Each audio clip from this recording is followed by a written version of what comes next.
Wichita State, Memphis, 7 p.m. Eastern tip-off on ESPN2. You're looking at the WagerTalk live odds screen. Memphis currently a 13-point favorite. So if I may take you back in time, exactly 1 week ago, I was on this very show previewing a game involving Memphis. They were set to play Temple.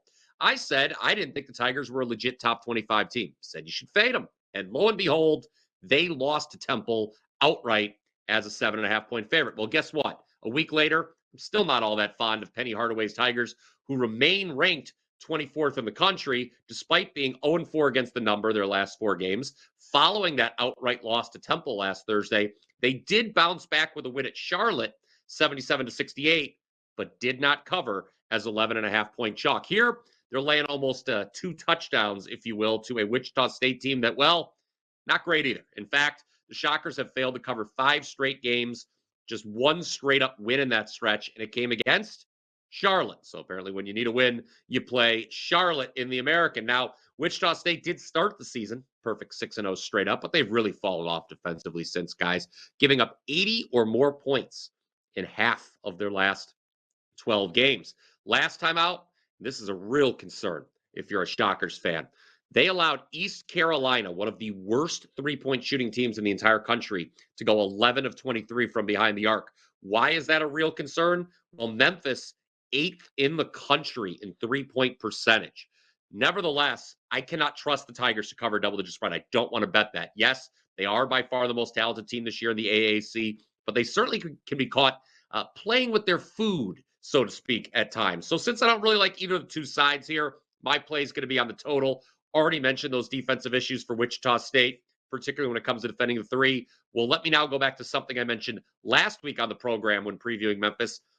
This is a Memphis team that turns the ball over at a frightening rate, over 20% of all possessions. That should, in theory, lead to some much needed extra possessions for Wichita State this one. Added possessions plus defensive woes should equal an over. Yes, I know this number, 156, is big, but it's not all that uncommon for these two teams if you look through the results. Remember, that Memphis Temple game last week saw 170 total points scored, over 100 points scored in just the second half alone. And Memphis didn't even shoot the three well in that game, right around just 28%. That's well below their season average. So over 156 is the official lean here from me. I'll be breaking down Maryland, Illinois in just a minute. But first, wanted to let you know that my best bet for Thursday's college hoop slate is available at my page, wt.buzz/BP. I'm on an 11-4-1 run in college hoops. That includes 2 recent 5% winners. Had West Virginia outright over Iowa State on Saturday. Didn't even need the 6.5 there. And then Texas over Missouri on Tuesday. Let's keep it rolling tonight. Again, wt.buzz/BP is the place to go. Now, Maryland, Illinois is the marquee college basketball matchup for tonight. It tips off 9 p.m. Eastern on FS1 from Champaign-Urbana. Talked about this game with my good friend Mark Zinno a little bit on the Morning Wager. You can check that show out elsewhere here on the WagerTalk YouTube channel. Good time for me to remind you, click that subscribe button. I like Maryland plus the points here. Think that the Terps are a legit top 25 team. Yes, they have lost all 4 true road games. I understand that. But all 4 of those losses were by 6 points or fewer. That's less than the current spread for this game, obviously, which is at 8.5. For the record, those 4 Maryland road losses, they were to Purdue by 5, to Washington by 6, to Oregon by 4, and Northwestern by 2. The Terps led Purdue and Oregon at halftime, and the Northwestern loss was an overtime game. Again, we just need Maryland to be competitive here, not necessarily win the game outright.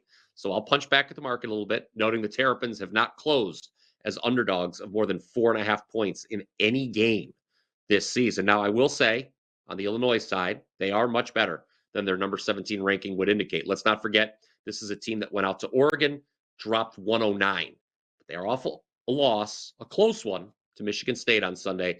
And I think that result has inflated this number a little bit. Too many people thinking the Illini are going to bounce back at home. Again, they might.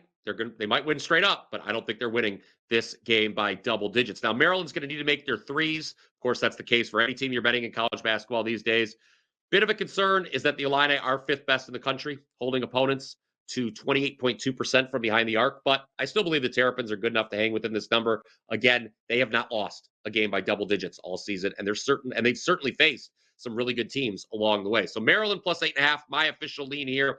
Feel free to let me know how you're betting this game by commenting down below. In addition to that 4% best bet, which is available at wt.buzz/BP I mentioned earlier, feel free to take advantage of a tremendous special offer we've got going on right now at WagerTalk, where you can get every pick I release for the next 7 days, including Sunday's NFL Conference Championship games, for only $77. That's obviously just $11 per day for every winner for the next week. Not only have I been red hot in college hoops, again, 11-4-1 my last 16, but I'm 69% in the NFL since Christmas, including 3-1 last weekend. Also, still number one in soccer over the last 9 months. It's a 36-20-2 all sports run the last 4 weeks. Very proud of that. So hop on board, wt.buzz/BP. Don't forget to smash that like button. And until next time, guys, let's cash some tickets.